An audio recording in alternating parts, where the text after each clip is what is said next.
ആ ഇസ്ലാമാണ്, ഈ ഇസ്ലാമാണ് മഹത്തായ സമസ്ത കേരള ജമിയത്തുൽ ഉലമ. ഏതെങ്കിലും ആളുകൾക്ക് തെറ്റിദ്ധാരണ വേണ്ട, അതൊരു സംഘടനാ മതമാണെന്ന്. ഫേസ്ബുക്കിലൊക്കെ ചിലപ്പോൾ എഴുതിയത് കാണാം, ഇതൊരു സംഘടനാ മതമാണെന്ന്. സംഘടനാ മതമല്ല, ഇത് അള്ളാഹുവിലേക്കും റസൂലിലേക്കും അയിമ്മത്തിലേക്കും ചെന്ന് ചേരാനുള്ള പാലമാണ്.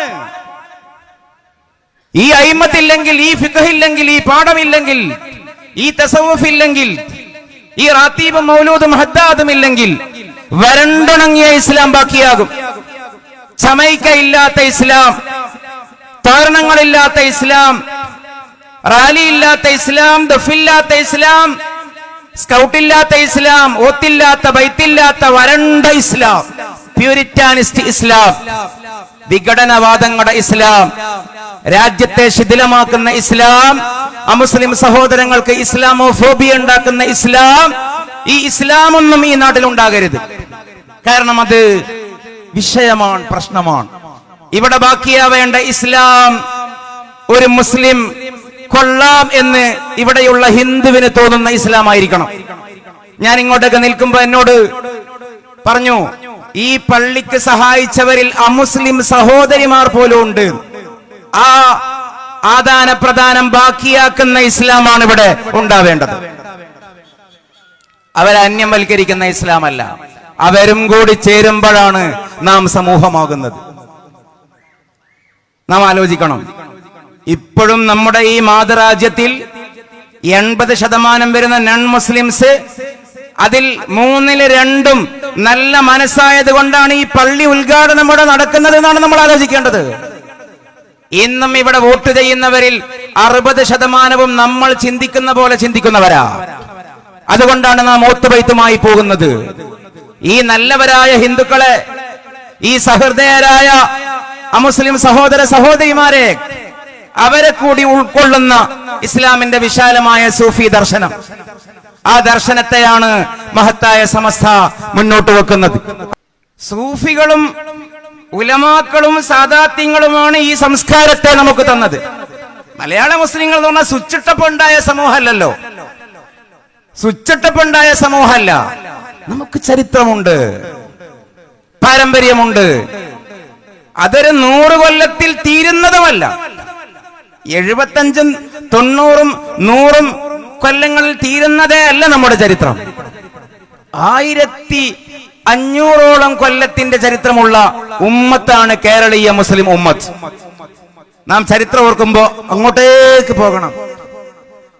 6000ഓളം രചിക്കപ്പെട്ടതും പെടാത്തതുമായ ഗ്രന്ഥങ്ങളും ഉണ്ടായിട്ടുണ്ട്. 1990 മുമ്പ്, ഞാൻ എന്റെ വിഷയം വൈഡാക്കുകയല്ല, നമ്മുടെ വഴി ഒന്ന് ഓർമ്മിപ്പിക്കുകയാണ്.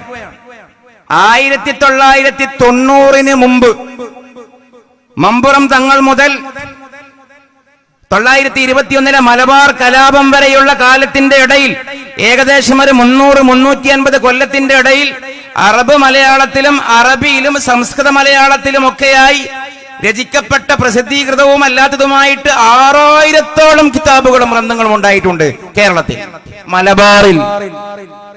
അതിനുശേഷം അത്ര ഉണ്ടായിട്ടുണ്ടോ? അതിനുശേഷം അത്ര ഉണ്ടായിട്ടുണ്ടോ? ആ കാലഘട്ടത്തിലാണ് ഈ സംസ്കാരം ഇവിടെ ഉണ്ടായത്. മലബാർ മാനുവലുണ്ടല്ലോ, വില്യം ലോഗന്റെ മലബാറിന്റെ കഥ പറയുന്ന ഒഫീഷ്യൽ ഡോക്യുമെന്റ്.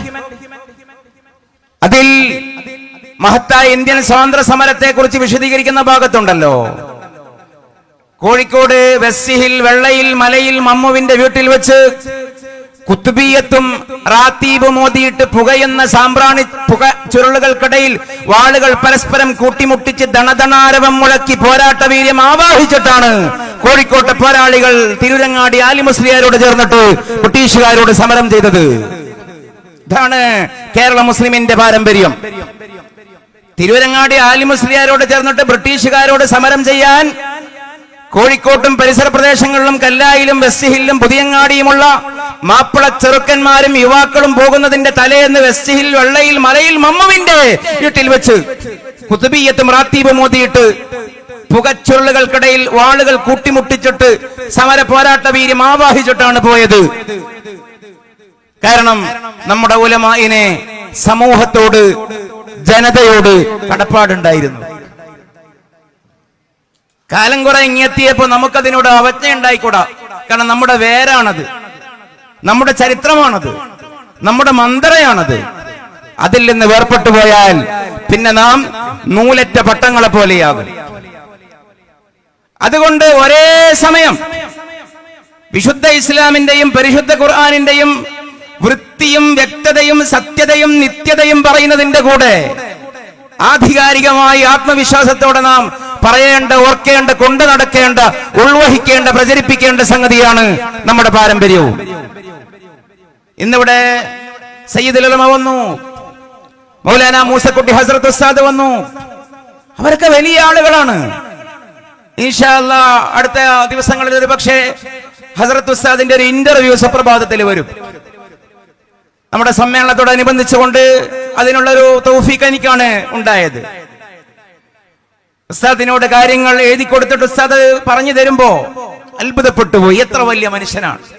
55 കൊല്ലത്തിലേറെയായി ആയിരക്കണക്കിന് ശിഷ്യന്മാർക്ക് ഏകദേശം ഏതാണ്ടെല്ലാ കിതാബുകളും എന്തൊക്കെ വിജ്ഞാന ശാഖകളുണ്ടോ അതിലൊക്കെ ആധികാരികമായി ദർസ് നടത്തിക്കൊടുത്ത ബാഖിയാത്ത് സ്വാലിഹാത്തിൽ വല്ലൂർ ലത്തീഫിയയിൽ മന്നാനിയിൽ നന്ദി ദാറുസ്സലാമിൽ 2 വട്ടം ഒരുപാട് ദർസുകളിൽ പരിണിത പ്രജ്ഞനായ ലബ്ധപ്രതിഷ്ഠയായ മഹാപണ്ഡിതൻ, അങ്ങനെ മറ്റൊരാളില്ലാത്ത വിധം കേരളത്തിൽ നമ്മുടെ മുമ്പിൽ ജീവിക്കുന്ന മൗലാന മൂസക്കുട്ടി ഹസ്രത്ത്. പതുങ്ങിയ വാക്കുകളാവാം, പക്ഷേ ഹസ്രത്ത് ഉസ്താദിന്റെ പതുങ്ങിയ കാൽവെപ്പിന്റെ ഇടയിൽ കൂടെ സഞ്ചരിക്കുന്നത് ഒരു ചരിത്രമാണ്. ഹസ്രത്ത് ഉസ്താദിന്റെ കൂടെ സഞ്ചരിക്കുന്നത് 55 കൊല്ലത്തിന്റെ കഥകളാണ്. ഹസ്രത്ത് ഉസ്താദിന്റെ നിശ്വാസങ്ങളിലുള്ളത് പതിറ്റിക്കണക്കിന് ശതക്കണക്കിന് കിതാബിന്റെ നിശബ്ദമായിട്ടുള്ള സന്ദേശങ്ങളാണ്. ആ ഫിഖ് ഇവിടെ ബാക്കിയുണ്ടാകണം. പുതിയ തലമുറക്ക് ചിലപ്പോൾ പുച്ഛം വരും. ഫിഖ് ഉസ്താദുമാർ എന്നൊക്കെ പറഞ്ഞാൽ നമ്മളാരും അങ്ങനെയല്ല. ഞാൻ കാടടച്ച് വെടിവെക്കുകയോ ഇവിടെ ഹാജരായവരെ സാക്ഷിയാക്കിയിട്ട് ഹാജരാകാത്തവരോട് സംസാരിക്കുകയല്ല. നമുക്കിതിൽ ആത്മവിശ്വാസം ഉണ്ടാകണം. എന്തിനാണ് മഹത്തായ സമസ്ത കേരള ജംഇയ്യത്തുൽ ഉലമ, അവരുടെ ആ വഴിക്ക് പ്രസക്തിയുണ്ട്. ഞാൻ മറ്റൊരു ഉദാഹരണം പറയാം. നമ്മുടെ ഫിഖഹിന്റെ ഒരു മഹത്ത് ആലോചിച്ചപ്പോൾ ഈ കുട്ടികൾ മദ്രസയിൽ ദർസിൽ അറബി കോളേജിൽ പഠിക്കുന്ന സാദാ ഫിഖ്, നമ്മൾ പഠിച്ച ഫിഖ്. ഇസ്ലാമിലെപ്പ ഒരു വ്യക്തി പൗരനാവുന്നത് പ്രായപൂർത്തിയാകുമ്പോ. ആൺകുട്ടിക്ക് എപ്പോഴാ പ്രായപൂർത്തിയാവുക? ഇന്ദ്രിയം സ്ഖലിക്കുമ്പോ. പെൺകുട്ടിക്കോ ഹൈലുണ്ടാകുമ്പോ. ഹൈലുണ്ടാവുന്ന ആവറേജ് ഏജ് എത്രയാ, അല്ലെ മിനിമം ഏജ് എത്രയാ?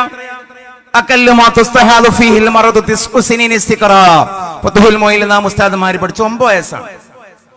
പൊതുവെ പുതിയ കാലത്തെ ഭക്ഷണ രീതിയൊക്കെ നോക്കിയാൽ ഏകദേശം ഒരു 12-13 വയസ്സാകുമ്പോഴേക്ക് ആവറേജ് കുട്ടികൾ, ഏറി വന്നാൽ ഒരു 15-16 വയസ്സാകുമ്പോഴേക്ക് ആൺകുട്ടികളും പ്രായപൂർത്തിയുള്ള ആളുകളായി മാറും. പ്രായപൂർത്തിയുള്ള ആളുകളായി മാറിയതോടുകൂടെ അവർ വ്യക്തികളാണ് ഇസ്ലാമിന്റെ കണ്ണിൽ. അവർ പൗരന്മാരാണ് ഇസ്ലാമിന്റെ കണ്ണിൽ. ഞാൻ ഈ ഭാഗം ഓർത്തത് കഴിഞ്ഞ 2-3 ദിവസങ്ങളായി നമ്മുടെ വാട്സാപ്പിലും അല്ലെങ്കിൽ സോഷ്യൽ മീഡിയയിലും കറങ്ങി നടക്കുന്ന ചില വീഡിയോസ് ആലോചിച്ച് നോക്കൂ. ഞങ്ങളുടെ നാട്ടിൽ നിന്നാണ് ഒരു വീഡിയോ ഉണ്ടായത്. ഒരു ചെറിയ ഒരു മോനെ 4 സംതിങ് ആളുകൾ ചേർന്നിട്ട്, കുട്ടികൾ ചേർന്നിട്ട് തല്ലിച്ചതക്കുകയാണ്. ഇടിയോടിടി, തൊഴിയോട് തൊഴി. ഞാൻ ആ വീഡിയോ കണ്ടിട്ട് എന്റെ കഥ പറയുകയല്ല, എനിക്കതിന്റെ പകുതി ഭാഗം കാണുമ്പോഴേക്ക് തല ചൂടായി, തല ചുറ്റിയേക്കുമോ എന്ന് തോന്നിയിട്ട് ഞാൻ ഒഴിവാക്കി കളഞ്ഞു. കാരണം ആ അടികൊള്ളുന്ന കുട്ടിയുടെ വയസ്സുള്ള ഒരു മോൻ എനിക്കുണ്ട്. ആലോചിച്ചു പോയി. ആ അടിച്ച കുട്ടികളെ പിടിച്ചു. പിറ്റേന്ന് സമാനമായ സംഭവം. ഈ കുട്ടികളൊക്കെ, ഞാൻ ഏതെങ്കിലും കുട്ടികളെ ആക്ഷേപിക്കാനല്ല ഇത് പറയുന്നത്. ഈ കുട്ടികളെ നാളെ സ്ഥിര ഗുണ്ടകളാക്കി മാറ്റുവാൻ, ഒറ്റപ്പെടുത്താനുള്ള ആ കാഴ്ചപ്പാടുമല്ല പങ്കുവെക്കുന്നത്. അതേസമയം ആലോചിച്ച് നോക്കൂ, ഈ കുട്ടികൾ മുഴുവനും മൈനറാണെന്നുള്ള വകുപ്പിൽ തടിയൂരി വരും. 18 അല്ലെങ്കിൽ 18+ ഒരു വകുപ്പും ഈ കുട്ടികളിൽ ബാധകമല്ല. എന്തിന്റെ പേരിൽ ബാധകമല്ല? നാടിന്റെ നിയമം അതാണ്, നാം അതിനെ ആദരിക്കുന്നു, അംഗീകരിക്കുന്നു. പക്ഷേ അവിടെ മഹത്തായ ഫിഖ്ഹിനെ ഒന്ന് അപ്ലൈ ചെയ്ത് നോക്കൂ. പ്രായപൂർത്തിയായ പിന്നെ കുട്ടിയല്ല. ഇസ്ലാമിന്റെ കണ്ണിൽ കുട്ടി എന്നുള്ള വാക്ക് ബസ്സിൽ കൺസെഷൻ കിട്ടാനുള്ള ഒരു വേർഡാണ്. ഫുള്ളിന് 100 രൂപയും ഹാഫിന് 70 രൂപയാണല്ലോ ആവറേജ്. അങ്ങനെ പൈസ കൺസെഷൻ കിട്ടാനുള്ള ഒരു വാക്കാണ് ഞാനും പിന്നെ കുട്ടിയും എന്നുള്ളത്. ഇസ്ലാമിൽ കുട്ടിയില്ല, ഇസ്ലാമിൽ വ്യക്തിയേ ഉള്ളൂ. പ്രായപൂർത്തിയായാൽ നമ്മളെല്ലാ കാര്യത്തിലും പ്രായപരിധി പരിഷ്കരണം പുതിയ രാഷ്ട്രീയ ചർച്ചയാണ്. പക്ഷേ ആ രാഷ്ട്രീയ ചർച്ചയുടെ അജണ്ടകളിലേക്ക് വിനയാന്വിതമായി നമുക്ക് കൂട്ടിച്ചേർക്കാനുള്ളത് ഈ വിഷയത്തിലും പ്രായപരിധിയുടെ ചർച്ച ഭരണകൂടം പുനരാലോചിക്കേണ്ട സമയം അതിക്രമിച്ചിരിക്കുന്നു. 16 വയസ്സാണ് കല്യാണത്തിന്റെ പ്രായം. പണ്ടത് 18 ആക്കി, 21 ആക്കി. പിന്നെ കല്യാണം തന്നെ വേണ്ടെന്നായി നടപ്പിൽ. പക്ഷേ ഈ പ്രതികളെ ശിക്ഷിക്കുന്ന കാര്യത്തിലോ അവിടെ വകുപ്പ് വേറെയാണ്, ഫിഖ്ഹ്.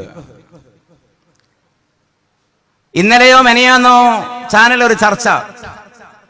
ആശാ ശരത് എന്ന് പറയുന്ന ഒരു അഭിഭാഷികയും ഉണ്ട്, രാഹുൽ ഈശ്വറും ഉണ്ട്. വളരെ പ്രായോഗികമായ സംഗതിയാണ് ഞാൻ പറയുന്നത്. രാഹുൽ ഈശ്വർ ഏതായാലും കുറച്ചു കാലമായി പുരുഷപക്ഷ കമ്മീഷൻ ഉണ്ടാക്കാൻ വേണ്ടിയുള്ള പെടാപ്പാടിലാണല്ലോ. താത്വികമായി ആശയത്തോട് നമുക്ക്, ആ ആശയത്തിന്റെ തലവാചകത്തോട് നമുക്ക് വിയോജിപ്പൊന്നുമില്ല. അതിന്റെ കണ്ടന്റിനെ സംബന്ധിച്ചാണ് നമുക്ക് സംസാരിക്കാനുള്ളത്. അങ്ങനെ ഒരു കമ്മീഷൻ ആവശ്യമാണെങ്കിൽ വന്നേ പറ്റൂ. അതേസമയം ചാനലിൽ ചർച്ചയുണ്ട്. എന്താ ചർച്ച? ഉഭയകക്ഷി സമ്മതപ്രകാരം ഒരു ആണും ഒരു പെണ്ണും ലൈംഗികമായി ബന്ധപ്പെട്ടു. ആണിനും സമ്മതാണ്, പെണ്ണിനും സമ്മതാണ്. നാട് നീളെ നടക്കുന്ന സംഗതിയാണല്ലോ. ഇപ്പൊ അത് പ്രത്യേകിച്ചൊരു വിഷയമേ അല്ലാത്ത കാലമാണല്ലോ. പക്ഷെ ഇപ്പൊ ഒരു പ്രവണതയുണ്ട്. എന്താ? അതൊക്കെ നടന്നിട്ടൊരു 5-10 കൊല്ലം കഴിഞ്ഞാൽ സ്ത്രീകൾ ചിലപ്പോ വരും. ദീനീ സ്ത്രീകളല്ല, കുലീനതയുള്ള സ്ത്രീകളല്ല, മറിച്ച് ചില മുതലെടുപ്പ് നടത്താൻ നിയമത്തിന്റെ പഴുത് ഉപയോഗപ്പെടുത്തുന്ന ചില ആളുകൾ. എന്നിട്ട് പറയും ഈ ഹാഷ്മി ടു ടാഗ് ഒക്കെ നടത്തും. എന്നെ ഇന്ന കാലത്ത് ഇന്നടുത്ത് കൊണ്ടുപോയി പീഡിപ്പിച്ചു. ഏതെങ്കിലും ഒരു പീഡന വീരനെയോ ഒരു ഇരയെയോ നമ്മൾ ഉദ്ദേശിക്കുന്നില്ല. ഏതെങ്കിലും ഒരു ക്രിമിനലിനെ ന്യായീകരിക്കാനോ അല്ല ഇത്. ഒരു ഇരയുടെ വൈകാരികതയെ, ട്രോമയെ ചെറുതാക്കാനോ അല്ല. താത്വികമായി പറയുകയാണ്. വർഷങ്ങൾക്ക് ശേഷം വന്നിട്ട് പറയും എന്നെ പണ്ട് പീഡിപ്പിച്ചതാണ്. കേസെടുക്കുന്നു, കേസ് കൊടുക്കുന്നു, വിഷയമാവുന്നു. ഏതെങ്കിലും സംഭവത്തിന്റെ പശ്ചാത്തലം ഒഴിവാക്കുക. ഈ വിഷയത്തിലാണ് പരിപാടി സംസാരിക്കുന്നത്. അപ്പൊ അവിടെ ആ സഹോദരി പറയുകയാണ്, 10 കൊല്ലം മുമ്പാണ് ഉഭയകക്ഷി സമ്മതപ്രകാരം ശാരീരികമായി ബന്ധപ്പെട്ടതെങ്കിലും പിന്നീട് 10 വർഷത്തിന് ശേഷം അവർ തന്നെ പീഡിപ്പിച്ചതാണ് എന്ന് കോടതിയോടോ പോലീസിനോടോ സമൂഹത്തോടോ പറഞ്ഞാൽ അത് കേൾക്കാനുള്ള ബാധ്യത നിയമപാലകർക്കുണ്ട്, സർക്കാരിനുണ്ട്, സംവിധാനങ്ങൾക്കുണ്ട്. കാരണം 10 കൊല്ലം മുമ്പ് കൊടുത്ത സമ്മതം, 10 കൊല്ലം മുമ്പ് ഉഭയകക്ഷി സമ്മതം എന്ന് പറയുന്നത് യഥാർത്ഥ സമ്മതം ആവണമെന്നില്ലല്ലോ. എന്താണ് നടക്കുന്നത്? ആർക്കും ആരെയും എളുപ്പത്തിൽ ജയിലിലേക്ക് കൊണ്ടുപോകാം.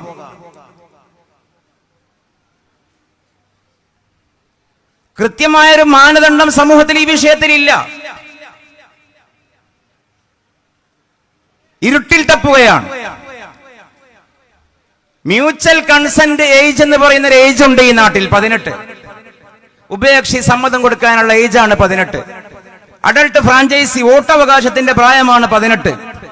ജെൻഡർ കൺഫർമേഷൻ ആണോ പെണ്ണോ തീരുമാനിക്കാനുള്ള പുതിയ ഒരു കൾച്ചർ ഉണ്ടല്ലോ, രീതിയാണ് 18. പക്ഷേ മനുഷ്യന് ബുദ്ധിപരമായ പ്രായപൂർത്തി ഉണ്ടാവുക 26-ന്റെയും 40-ന്റെയും ഇടയിലാണ്. ഇന്റലക്ച്വൽ പ്യൂബർട്ടി എന്ന് പറയും. റുഷ്ത് പൂർണ്ണമാവുക, കോട്ടക്സിന്റെ വളർച്ച പൂർണ്ണമാവുക 26-ന്റെയും 40-ന്റെയും ഇടയിലാണ്. പുതിയ ന്യൂറോ സയൻസ് സാറാർഡിന്റെ ഒക്കെ പഠനങ്ങളുണ്ട്, ഞാൻ അങ്ങോട്ടേക്ക് പോവല്ല. ഈ വിഷയത്തിലൊന്നും കൃത്യമായൊരു മാനദണ്ഡം ആധുനികത മുന്നോട്ട് വെക്കുന്ന സമൂഹത്തിനില്ല എന്നുള്ളതാണ് പരമാർത്ഥം. എന്നാൽ ഈ സമൂഹം വിശുദ്ധ ഖുർആനെയും സാമ്പ്രദായികമായ ഫിഖ്ഹിനെയും പരിഹസിക്കുന്നതിൽ എന്തെങ്കിലും അയവ് വരുത്തുമോ? ഇല്ല. ഞാൻ കിസാസിന്റെ ഒരായത്തോതി, ഒരായത്ത് കൂടി ഓതട്ടെ. ഇസ്ലാമിൽ ഏറ്റവും കൂടുതൽ ആക്ഷേപിക്കപ്പെടുന്ന ഒരു തത്വമാണല്ലോ ഇവിടെയുള്ള സംഘ് പരിവാറും ഫാഷിസ്റ്റ് സർക്കാരും മറ്റു ഇസ്ലാമിനോട് താല്പര്യമില്ലാത്ത ഏതൊക്കെ ഭരണകൂട സംവിധാനങ്ങളുണ്ടോ അവരൊക്കെ ഇടക്കിടക്ക് പറയുന്ന കാര്യമാണ് ഇസ്ലാമിലുള്ള ത്വലാഖ്.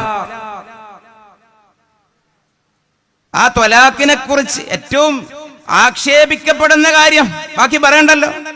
ഇവിടെ സ്ത്രീകളുണ്ടല്ലോ, അവർക്ക് വേണ്ടിയാവട്ടെ. എന്താണ് ത്വലാഖിനെ കുറിച്ച് വിശുദ്ധ ഖുർആൻ പറയുന്നത്? അത്വലാഖു മർറതാൻ ഫഇംസാകും ബിമഅറൂഫിൻ അദാഉം ബിഇഹ്സാൻ ഔ തസ്രീഹും ബിഇഹ്സാൻ. രണ്ട് വാക്കാണ് ഉപയോഗിക്കുന്നത്. ഒന്നുകിൽ ഇംസാകും ബിൽ മഅറൂഫ് അല്ലെങ്കിൽ തസ്രീഹും ബിഇഹ്സാൻ. നാം നിക്കാഹിന്റെ വേദി കൂടുമ്പോ ആ ആയത്തിനെ കുറിച്ച് ഇനിയെങ്കിലും എന്നെ കേൾക്കുന്ന സാധാരണക്കാർ അറിയാത്തവർ ഉണ്ടെങ്കിൽ ആലോചിക്കണം. ഈത്തപ്പഴവും കൽക്കണ്ടവും തിന്നാനുള്ള ഒരു ഏർപ്പാടല്ല കാനോത്ത്. ഇവിടെ വലിയൊരു സന്ദേശം മുഴങ്ങുന്നുണ്ട്. എന്താ സന്ദേശം? നമുക്കൊക്കെ പെൺകുട്ടികളുണ്ടല്ലോ, പെങ്ങന്മാരുണ്ടല്ലോ. ഈ പെങ്ങന്മാരെ ഇന്നേ വരെ ജീവിതം കൊണ്ട് പരിചയമില്ലാത്ത ഒരു ആണിന്റെ കയ്യിലേക്ക് ഏൽപ്പിച്ചു കൊടുക്കുന്ന വിശുദ്ധമായ ആകാശത്തിന്റെ ചുവട്ടിലെ ഭൂമിക്ക് മുകളിലുള്ള ഏറ്റവും പവിത്രമായ കരാറാണ് നിക്കാഹ്. അമ്മോശന്റെ മനസ്സ് വികാരവേലിയേറ്റങ്ങളുടെ തിരമാലയുണ്ടാകും. കാനോത്തിനിരിക്കുമ്പോ, നിക്കാഹിനിരിക്കുമ്പോ എന്താ പോറ്റി മതിയായിട്ടല്ല മോളെ കെട്ടിച്ചു കൊടുക്കുന്നത്. ഉമ്മമാർക്ക് ഏകദേശം പെൺകുട്ടികൾ വലുതായാലും മുത്തം വെക്കാം, അവരോടൊപ്പം കടന്നിറങ്ങാം, സ്വന്തം നെഞ്ചിന്റെ ചൂടിലേക്ക് വലിച്ചു വെക്കാം, കൈപിടിച്ച് മുത്താം. പക്ഷേ ഉപ്പമാർ ഒരു പരിധിയാകുമ്പോ അങ്ങനെയാണ്. നമുക്ക് പോറ്റി മതിയായിട്ടില്ല, ഉമ്മ വെച്ച് ഉമ്മ കൊടുത്തിട്ട് മതിയായിട്ടില്ല. പക്ഷെ ഒരു ഏജ് ആകുമ്പോ പെൺകുട്ടിയെ കെട്ടിക്കണല്ലോ. പെൺകുട്ടിയെ കെട്ടിക്കുന്ന വേദിയിൽ സമൂഹത്തിന്റെ ചർച്ച ആരെ കുറിച്ചാ? നമ്മൾ ഖുർആന്റെ ഒരു വൈകാരികത മനസ്സിലാക്കണം. പെൺകുട്ടിയെ കെട്ടിക്കുമ്പോ എല്ലാ കല്യാണപ്പാട്ടുകളിലും ആരാണ് കഥാപാത്രം? മണവാളനും മണവാട്ടിയും. മണവാളിനെ കുറിച്ച് ആയിരക്കണക്കിന് പാട്ടുണ്ട്. മണവാട്ടിപ്പാട്ട് എന്ന് അടിച്ചാൽ തന്നെ യൂട്യൂബിൽ തീരൂല, സ്ക്രോൾ ചെയ്യാൻ തീരൂല. പഴയ സീനത്തും ഫസീലയും പാടിയ പാട്ട്, മാർക്കോസ് പാടിയ പാട്ട്, യേശുദാസ് പാടിയ പാട്ട് മുതൽ ഇവിടെ ഇന്നത്തെ കാലത്തെ മാപ്പിളപ്പാട്ട് മുതൽ മാംസളപ്പാട്ട് വരെ നീളുന്ന മണവാട്ടിപ്പാട്ടുകൾ, സദാചാരത്തിന്റെ മോർച്ചറിക്ക് മുമ്പിൽ അർപ്പിക്കേണ്ട പാട്ടുകൾ. അവിടെ കഥാപാത്രങ്ങൾ മണവാട്ടിയാണ്, അല്ലേ മണവാളനാണ്. മുഞ്ചിൽ ലംഘുന്ന കഥാപാത്രങ്ങളാണ്. വന്നാലൊരു പക്ഷെ അമ്മായിമാനെ കുറിച്ചും എന്തെങ്കിലും ഒരു പാട്ടൊക്കെ ഉണ്ടായി എന്നൊക്കെ വരും, അല്ലേ? അപ്പങ്ങളെമ്പാടും ചുട്ടമ്മായി, മരുമോനെ വീട്ടിൽ വിളിച്ചമ്മായി. അമ്മായിക്ക് കുറച്ച് റോളൊക്കെ ഉണ്ട് നമ്മുടെ പാട്ടിൽ. അരികലക്കി ചുട്ടപ്പം, അതിൽ വരും നെയ്യപ്പം, തിന്നീൻ അതൊക്കെ അമ്മായിക്കുള്ളതാണ്.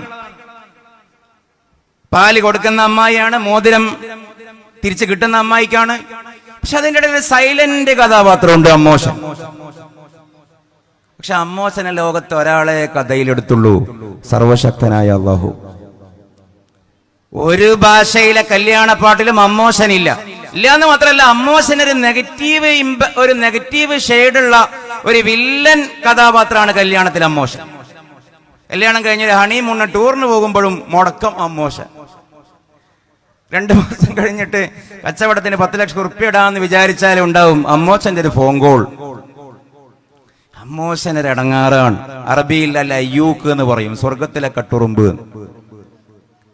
ഞാൻ അവരെ ആക്ഷേപിക്കുകയല്ല, അങ്ങനെയല്ല. എന്നാൽ അമ്മോശൻ, ആ അമ്മോശന്റെ മനോവ്യതയാണ് പരിശുദ്ധ ഖുർആൻ പ്രമേയവൽക്കരിക്കുന്നത്. അമ്മോശന് പുതിയാപ്പിളയോട് പറയാനുള്ളത് അള്ളാഹു പറയുകയാണ്, എടാ മോനെ, പുതിയാപ്പിളെ, ചെക്ക വരാ, ഞാൻ എന്റെ മോളെ നിനക്ക് തരികയാണ്. ഞാൻ നേരത്തെ പറഞ്ഞ പോലെ എനിക്ക് പോറ്റി മതിയായിട്ടില്ല, എനിക്ക് കണ്ടിട്ടും മതിയായിട്ടില്ല. അതുകൊണ്ടൊരു കാര്യം ചെയ്യ്, ഒന്നുകിൽ ഇംസാകും ബിമഅറൂഫ്, മാനം മര്യാദക്ക് നാട്ടുനടപ്പ് പോലെ ഇസ്ലാമിന്റെ വിധിവിലക്കുകൾ പാലിച്ച് പൊന്നുപോലെ എന്റെ മോളെ നീ നോക്കിയേക്കണം.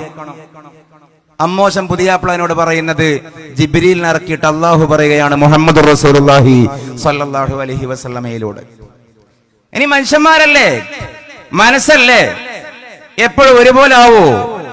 ഏതെങ്കിലും സാഹചര്യത്തിൽ നിനക്ക് അല്ലെങ്കിൽ നിങ്ങൾക്ക് വേർപെടേണ്ടി വന്നാൽ ഈ വാക്കാണ് ആധുനിക ലോക സമൂഹവും ആധുനിക മലയാള സമൂഹവും എല്ലാ ഇസ്ലാം വിമർശകരും ഏറ്റവും ഗൗരവത്തിൽ മനസ്സിലാക്കേണ്ട, ചർച്ച ചെയ്യേണ്ട വാക്ക്. അടുത്ത ഒരു പ്രയോഗമാണ് ലോകത്തെ ഒരു മാഗ്നാ കാർട്ടയിലും ഭരണഘടനയിലും പറയാത്തൊരു പ്രയോഗം. തലാഖിനെ കുറിച്ച് വിശുദ്ധ ഖുർആൻ പറയുന്നു, ഔ തസ്രീഹും ബിഇഹ്സാൻ. അതാ പറഞ്ഞത്, കൽക്കണ്ടവും ഈത്തപ്പഴവും തിന്നാനുള്ള അവസരമല്ല കാനോത്തിന്റെ സദസ്. ഈ പാഠമോർത്ത് കരയേണ്ട സദസ്സാണ് നിക്കാഹിന്റെ സദസ്. ഞാൻ നിക്കാഹിന്റെ പ്രസംഗമല്ല നടത്തുന്നത്, ഫിഖ്ഹാണ് പറയുന്നത്. ഔ തസ്രീഹും ബിഇഹ്സാൻ എന്ന് പറഞ്ഞാൽ എന്താ? ഇനി നിങ്ങൾക്ക് ഒത്തുപോവാൻ കഴിയില്ല എന്ന് വെച്ചാൽ, ഞാനിപ്പോ എങ്ങനെയാണോ എന്റെ മകളെ നിന്റെ കയ്യിലേൽപ്പിക്കുന്നത്, അതേപോലെ പോറലോ പരിക്കോ ഏൽക്കാതെ ഒരു ട്രോമയിലും കൊണ്ടുപോയി അകപ്പെടുത്താതെ എന്റെ മോളെ അതേമാതിരി എന്റെ കയ്യിലേക്ക് തിരിച്ചേൽപ്പിക്കണം എന്നാണ് ഔ തസ്രീഹും ബിഇഹ്സാൻ. അതിന്റെ അവസാനത്തൊരു വാക്കുണ്ടല്ലോ, അൽ ഇഹ്സാൻ. ഇതിനാണ് നമുക്ക് ഉലമാക്കൾ, ഇതിനാണ് സാദാത്യങ്ങൾ, ഇതിനാണ് പാരമ്പര്യം. ഇഹ്സാന്റെ അർത്ഥം പറയാൻ തസവുഫ് കൊണ്ടേ സാധ്യമാവുകയുള്ളൂ. വമൽ ഇഹ്സാനു യാ റസൂലല്ലാഹ്, എന്താണ് നബിയെ ഇഹ്സാൻ? ഇഹ്സാൻ എന്ന് പറഞ്ഞാൽ അൻ തഅബുദല്ലാഹ കഅന്നക തറാഹ് ഫഇൻ ലം തകുൻ തറാഹു ഫഇന്നഹു യറാക്. ഇതാണ് ഇഹ്സാൻ. ഇഹ്സാൻ എന്ന് പറഞ്ഞാൽ നിന്റെ ജീവിതം അള്ളാഹുവിന്റെ വെബ് ക്യാമറക്ക് അധീനതയിലാണെന്ന്, അതിന്റെ അണ്ടറിലാണെന്ന് വിശ്വസിച്ചും കരുതിയും കൊണ്ട് നീ അള്ളാഹുവിനെ കാണുന്നില്ലെങ്കിലും അള്ളാഹു നിന്നെ കാണുന്നു എന്ന ഓർമ്മയിൽ ജീവിക്കലാണ് ഇഹ്സാൻ. ഇപ്പൊ ഭാര്യനോട് അടുക്കളയിൽ വിളിച്ച് സംസാരിക്കുമ്പോ ഇത് ഓർമ്മ ഉണ്ടാകണം. ആലോചിച്ച് നോക്കൂ, 4 പെറ്റു, ഇനി ഞാനെന്ത് പറഞ്ഞാലും ഓൾ എങ്ങോട്ടേക്ക് പോകാനാ? ഇതല്ലേ നമ്മുടെ ആത്മവിശ്വാസം. 4 പെറ്റ ഇനി ഇവള് ഒന്ന് ചൂടാകും, പിന്നെ ഒതുങ്ങും. ഈ ആത്മവിശ്വാസമല്ലേ നാം ആണുങ്ങളുടെ ആത്മവിശ്വാസം? എന്നെ കേൾക്കുന്ന ഏതെങ്കിലും ഒരു സഹോദരി ഒരിക്കലും ചിന്തിച്ചേക്കണ്ട ഇസ്ലാം ഒരു പുരുഷാധിപത്യ ദർശനമാണെന്ന്, പാട്രിയാർക്കിക്കൽ സിസ്റ്റം ആണെന്ന്. ഇസ്ലാം നാച്ചുറലാണ്. സ്ത്രീപക്ഷമല്ല, പുരുഷപക്ഷമല്ല, മനുഷ്യപക്ഷമാണ്, പ്രകൃതിപക്ഷമാണ്. കാരണം നീ നിന്റെ ഭാര്യയോട് കൈവിട്ട വാക്കുപയോഗിക്കുമ്പോ അവൾക്ക് പോവാനൊരിടവുമില്ലായിരിക്കാം, അക്കൗണ്ടിൽ കാശില്ലായിരിക്കാം, പുതിയൊരു ജീവിതം സ്വപ്നം കാണാൻ പോലും പറ്റില്ലായിരിക്കാം, നിന്റെ കൈക്കരുത്തുമില്ലായിരിക്കാം. പക്ഷേ നിന്റെയും അവരുടെയും നമ്മുടെയും തലക്ക് മുകളിൽ അല്ലാഹു ഹാദിരി, അല്ലാഹു ഷാഹിദി, അതാണ് ഇഹ്സാൻ. മുകളിൽ കണക്കിന് മാർക്കിടുന്ന, രേഖപ്പെടുത്തുന്ന സർവശക്തനായ അല്ലാഹു. ഒരു തലാഖിന്റെ സിസ്റ്റത്തെ പോലും എത്ര സുന്ദരമായിട്ടാണ് പരിശുദ്ധ ഖുർആൻ പരിചയപ്പെടുത്തുന്നത്. കേരളത്തിൽ സിനിമാ മേഖലയിൽ ഇന്ന് വിവാഹമോചനത്തിന്റെ ഘോഷയാത്രയാണ്. കലാമേഖലകളിൽ, കായിക മേഖലകളിൽ, ഞാൻ ആ വിഷയത്തിലേക്ക് പോവല്ല. പക്ഷെ എന്താ ഉണ്ടാവുന്നത്? ഒരു വിവാഹമോചനം ഉണ്ടായാൽ പിറ്റേന്ന് രാവിലെ അല്ല, അന്ന് തന്നെ ഫേസ്ബുക്കിൽ ലൈവ്, യൂട്യൂബിൽ ലൈവ്. എന്താ ലൈവ്? എന്റെ 10 കോടി അടിച്ചു മാറ്റി, എന്റെ 5 കോടി എടുത്തു പോയി, എന്റെ ഫ്ലാറ്റ് എടുത്തു. ഇന്നലെയും കണ്ടു ഇൻസ്റ്റഗ്രാമിൽ. നമ്മൾ ഏതെങ്കിലും ആൾക്കാരുടെ വിഷമങ്ങളെ ആഘോഷിച്ചുകൊണ്ട് സംസാരിക്കുകയല്ല. ഞാൻ ബിഗ് സീറോയിൽ നിന്ന് സ്റ്റാർട്ട് ചെയ്യുന്ന പറഞ്ഞ അറിയപ്പെട്ട ഒരു ഇൻഫ്ലുവൻസർ ഭാര്യയായിട്ടുള്ള 20 18 സംതിങ് കൊല്ലത്തെ ബന്ധം വേർപ്പെടുത്തുന്നു. വിവാഹമോചനം എന്ന് പറഞ്ഞാൽ നിലവിൽ സമൂഹത്തിന് പരസ്പരം കുറ്റം പറഞ്ഞ് പഴിചാരാനുള്ള സാമൂഹികമായ നിയമപരമായ വകുപ്പാണെന്ന് അട്ടിമറിക്കപ്പെട്ട ഒരു കാലത്ത് നാം ആലോചിക്കണം. നേരത്തെ ഭാര്യയായിരുന്ന നാം വിവാഹമോചനം ചെയ്ത പെണ്ണിന് വേണ്ടി ദുആ ചെയ്യൽ ഇസ്ലാമിന്റെ കർമ്മശാസ്ത്രത്തിൽ സുന്നത്താണ്. നേരത്തെ ഭർത്താവായിരുന്ന തന്നെ വിവാഹമോചനം ചെയ്ത മുൻ ഭർത്താവിന് വേണ്ടി ദുആ ചെയ്യലും ഇസ്ലാമിന്റെ ഫിഖ്ഹിൽ സുന്നത്താണ്. ഈ തത്വശാസ്ത്രം ഇവിടെ ഇരിക്കയാണ് മറ്റ് തത്വശാസ്ത്രത്തിൽ എങ്ങനെയുണ്ട് ജയിലിൽ കയറ്റാൻ ആലോചിക്കുന്ന സമൂഹം വളർന്നു വരുന്നത്. ഈ തത്വമല്ലേ ഈ ലോകത്ത് നിൽക്കേണ്ടത്? ഈ ആചരണങ്ങളല്ലേ ഈ ലോകത്ത് ബാക്കിയാവേണ്ടത്?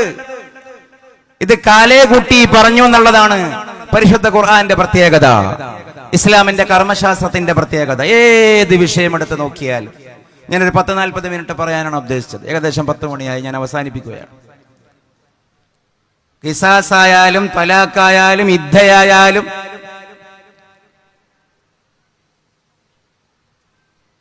ജീവിതത്തിൽ നമുക്കൊരു ടെൻഷൻ ഉണ്ടായാൽ എന്താ ചെയ്യുക? സാധാ ടെൻഷനാണെങ്കിൽ ഒരു പാട്ട് കേട്ട് മൂഡ് ഓഫ് മാറ്റും, എല്ലാവരും യാത്ര പോകും. ആണുങ്ങളൊക്കെ ആണെങ്കിൽ ഒന്ന് കോഴിക്കോട്ടോ വടകരയിലോ പോയി ഫുഡ് അടിച്ച് വരും. ഇതൊക്കെയല്ലേ നമ്മൾ ചെയ്യുക. പക്ഷെ ഒരു തടിക്ക് തട്ടിയ ടെൻഷനാണെങ്കിലോ, ഉള്ളു തട്ടിയ ടെൻഷനാണെങ്കിലോ, ഫോണ് ഫ്ലൈറ്റ് മോഡ് ഓണാക്കും, ഒരാളെ വിളിച്ചാലും കിട്ടാൻ പറ്റൂല. വാട്സാപ്പ് അടിയന്തരമായ സംഗതികളൊക്കെ ചെയ്തിട്ട് പൂട്ടിവെക്കും, അല്ലെങ്കിൽ അറ്റ് മിനിമം ലാസ്റ്റ് സീന് ഹൈഡാക്കും. റീപ്ലൈ കൊടുക്കണ്ടല്ലോ മിനിമം. ഇനി വേണ്ട, വായിച്ചാലും കേട്ടാലും നീല വരിയാവുന്ന ഓപ്ഷൻ ഉണ്ടല്ലോ, എന്താണ്, റീഡിംഗ് റെസിപ്റ്റോ, അതും ഓഫാക്കും. ആളുകളുമായിട്ടുള്ള സമ്പർക്കം കുറയ്ക്കൽ, അത് ടെൻഷൻ മാറ്റാനുള്ള ജെന്വിനായ രീതിയായി നാം അവലംബിക്കുന്നു. എന്റെ പ്രിയപ്പെട്ട സഹോദരിമാരെ, ഇതല്ലേ ഇദ്ദ? ഇസ്ലാമികമായ ദാമ്പത്യത്തിൽ ഏറ്റവും സ്നേഹമാരോടാണ് ഉണ്ടാകേണ്ടത്? ഭർത്താവിനോട്. ഏതെങ്കിലും ഒരു വ്യക്തിക്ക്, അള്ളാഹുവും റസൂലും അല്ലാത്തൊരു വ്യക്തിക്ക് മനസ്സ് കൊടുക്കാൻ ഇസ്ലാം സമ്മതിക്കുന്നുവെങ്കിൽ അത് ഭാര്യ ഭർത്താവിനും ഭർത്താവ് ഭാര്യയ്ക്കും മാത്രമല്ലേ? ആ ഭർത്താവ് മരണപ്പെട്ടാൽ സങ്കടം ഉണ്ടാകണ്ടേ? ശാരീരിക സുഖങ്ങൾക്കും പണത്തിനും വേണ്ടി മാത്രം ദാമ്പത്യം കൂടുകയോ ലീവിംഗ് ടുഗദറോ ഡേറ്റിംഗോ പുതിയ രീതികളോ പരീക്ഷിക്കുകയോ ചെയ്യുന്ന ആളുകൾക്ക് ഇതിന്റെ വൈകാരികത മനസ്സിലാവില്ല. സൂഫി ഇസ്ലാമാണ് എവിടെയുമുള്ള മനോഹരമായ ഇസ്ലാം. സൂഫി ഇസ്ലാമാണ് ഇസ്ലാം. ബാക്കി വിഷമാകും ഒരു പരിധി കഴിഞ്ഞാൽ. ഒന്നാം ഘട്ടത്തിൽ സുന്ദരമാകും, പിന്നെ ഭാരമാകും. 21 വയസ്സുകാരിയായ സൂഫി ഇസ്ലാമിന്റെ ചിരകാല പ്രൊഫൈൽ പിക്ചറായ ഒരു സഹോദരി ഉണ്ടല്ലോ, റാബിയത്തുൽ അദവിയ. അദവി രാജകുടുംബത്തിലെ 4ാമത്തെ പുത്രി. അള്ളാഹുവിനോട് ഇഷ്ക് കയറിയിട്ട് നാടുവിട്ട രാജകുമാരിയായ റാബിയ പലസ്തീനിലെത്തിയപ്പോ റാബിയയുടെ വിശ്രുതിയും കേളിയും നാട് മുഴുവനും പരന്ന സമയത്ത് അന്നത്തെ പലസ്തീൻ അവിടെയുള്ള പ്രാദേശിക ഭരണാധികാരി റാബിയയോട് വിവാഹാഭ്യർത്ഥന നടത്തി. റാബിയ കല്യാണത്തിന് സമ്മതിക്കുമോ? സമ്മതിച്ചില്ല.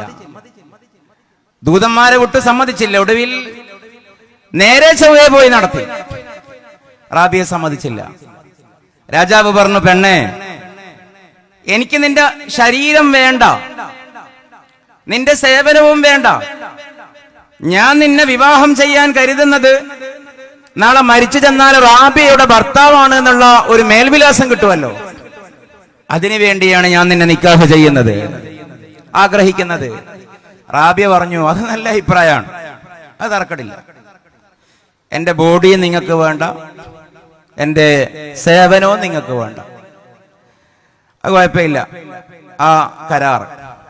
പക്ഷെ ഒന്ന് മൗനം പാലിച്ചിട്ട് രാജാവിനോട് ചോദിച്ചു, ഹൽ അല സൗജത്തി അൻ തുഹിബ്ബ സൗജഹാ.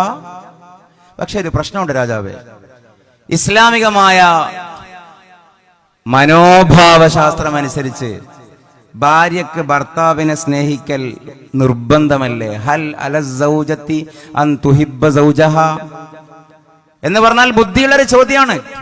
എന്റെ ബോഡിയും നിങ്ങൾക്ക് വേണ്ട, എന്റെ ശരീരവും നിങ്ങൾക്ക് ഒന്നും വേണ്ട, സർവീസും വേണ്ട, പക്ഷെ എന്റെ മനസ്സ് വേണ്ടേ എന്നാണ് ചോദ്യം. അത് വേണ്ടേ? അതിനുശേഷം റാബിയ പറഞ്ഞു, മാഫി കൽബി ബുദ്ദുൻ മിൻ അല്ലാ തുഹിബ്ബ മൗലാഹാ. പൊന്ന് കലക്കിയ വെള്ളത്തിൽ ഇന്നത്തെ പെൺകുട്ടികൾ എഴുതി വെക്കേണ്ട വാക്കാണ് ആ വാക്ക്. മാഫി കൽബി ബുദ്ദുൻ, എന്റെ ഹൃദയത്തിൽ ഒരു സൂചി കുത്താൻ പോലുമുള്ള പഴുത് ബാക്കിയില്ല. മിൻ അല്ലാ തുഹിബ്ബ മൗലാഹ, എന്റെ മൗലയായ അള്ളാഹുവിനെ സ്നേഹിക്കുന്നത് ഒഴിവാക്കാൻ മനസ്സ് മുഴുവനും എൻഗേജാണ്. ഞാൻ എങ്ങനെ എന്റെ മനസ്സങ്ങേക്ക് തരും? ഇതാണ് ഇസ്ലാമിലുള്ള ദാമ്പത്യ ശാസ്ത്രം. പിന്നീട് എന്തുണ്ടായി എന്നുള്ളത് നമ്മളിവിടെ കഥ പറയുന്നില്ല. മനസ്സ് കൊടുക്കലാണ് ഇസ്ലാമിലെ ദാമ്പത്യം. രാജാവ് തിരിച്ചുപോയി, റാബിയക്ക് സങ്കടമായി. ഇത്രയും നല്ലൊരു ബന്ധം ഞാൻ വേണ്ടെന്ന് പറഞ്ഞില്ലേ? അങ്ങനെ ആദ്യമായിട്ട് റാബിയ പാടിയ പാട്ടാണ് ഹസ്ബി റബ്ബി ജല്ലല്ലാഹ് മാ ഫീ ഖൽബി ഗൈറുല്ലാഹ് നൂർ മുഹമ്മദ് സ്വല്ലല്ലാഹു ലാ ഇലാഹ ഇല്ലല്ലാഹ്. ഒച്ചത്ത് ചൊല്ലിയാലോ?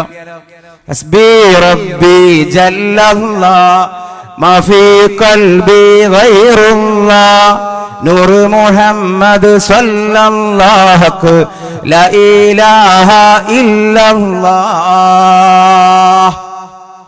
ഹസ്ബി റബ്ബി, എന്റെ റബ്ബ് മതി. ജല്ലല്ലാഹ് മാ ഫീ ഖൽബി ഗൈറുല്ലാഹ്, അല്ലാഹു അല്ലാത്ത ആരും എന്റെ മനസ്സിലില്ല. ഏതാണ് ഈ അല്ലാഹു?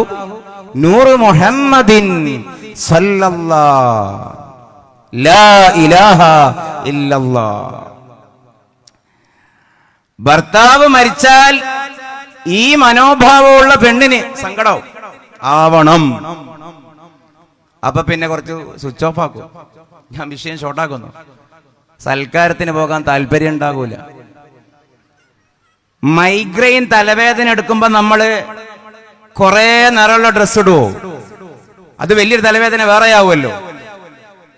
മൈഗ്രെയിൻ തലവേദന എടുക്കുന്നതാണ്. അപ്പോഴാണ് ഒരാളുടെ ഗിഫ്റ്റ്, മോനെ മോളെ നീ നാളെ രാവിലെ ഈ ഡ്രസ് ഇടണം, 101 കളറ് ജോഹുൽബന്ദി ഡ്രസ്.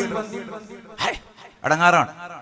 തലവേദന എടുക്കുമ്പോൾ നമ്മൾ കളറിൽ നിന്ന് മാറി നിൽക്കും. അതുകൊണ്ടാണ് ലോകത്തെല്ലാ സ്റ്റാൻഡേർഡ് ആശുപത്രിയും ഡോക്ടേഴ്സിന്റെയും നഴ്സുമാരുടെയും ഡ്രസ് വൈറ്റ് ആക്കിയത്. കാരണം മുമ്പിലിരിക്കുന്ന രോഗികൾ മെന്റലി വീക്കാണ്.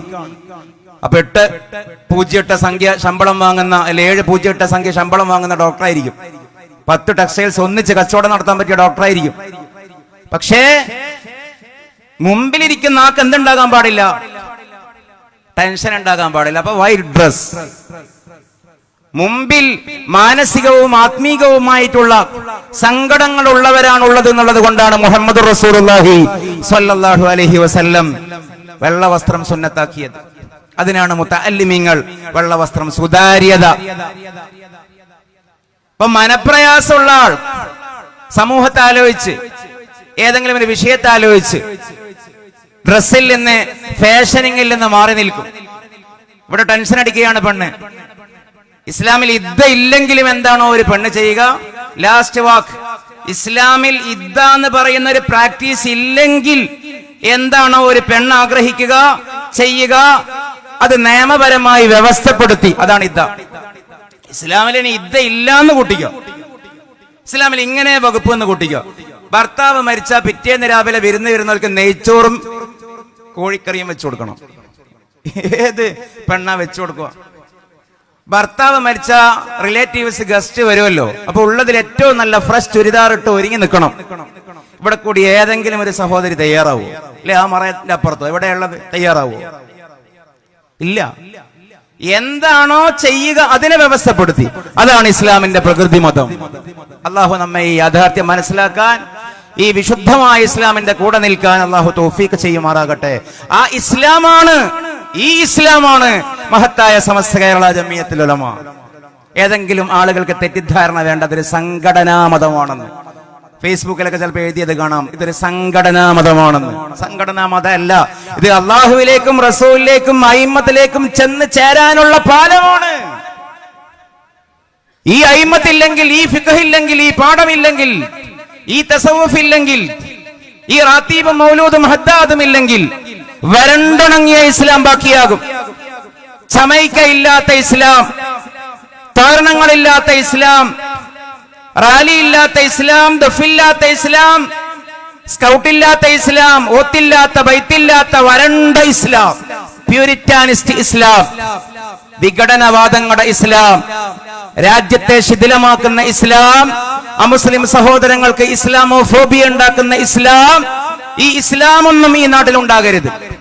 കാരണം അത് വിഷയമാണ്, പ്രശ്നമാണ്.